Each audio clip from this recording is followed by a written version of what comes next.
Assista agora, na segunda parte de nossa cobertura de ensaio sobre a cegueira, os melhores momentos da coletiva de lançamento no Brasil, realizada em São Paulo.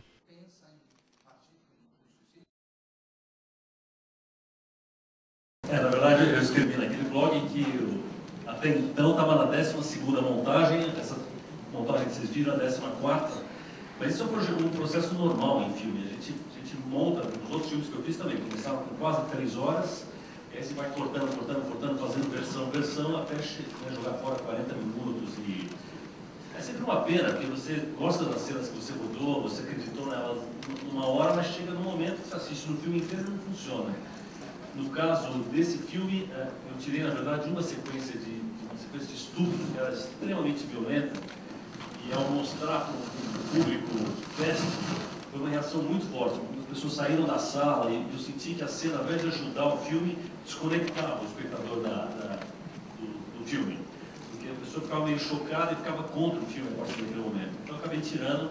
Provavelmente essas cenas vão estar no DVD, para quem quiser ver.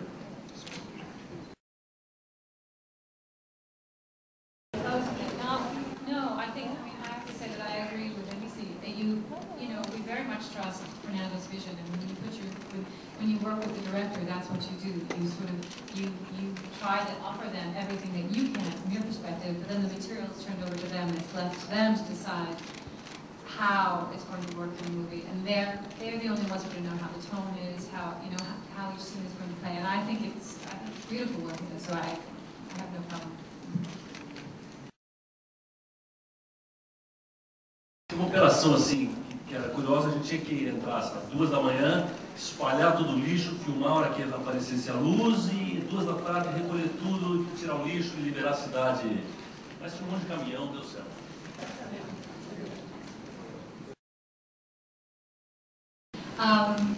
I read the script first and then I went to the book, and in reading the script I was struck at first by how there was something different about the language and the way that people spoke to one another, and I didn't know if it was because I was an English speaker and translated, and that's what it was. And then when I went to the book, I realized that he had deliberately written in kind of a fabulous sort of style, so that there's no real sense of place. There's not people are defined very loosely. He kind of lets you know who someone is by what they do, not by what they're thinking.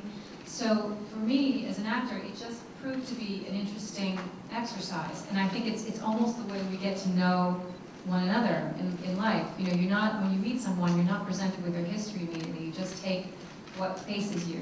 You just see what their behavior offers, what their language is, how they move, all of that. So in working on it, that was the way I think we all had to approach it. It's just to take it. What does that behavior mean? What does it indicate? Who are you beyond that? And for me, it was a very interesting and very challenging way to work.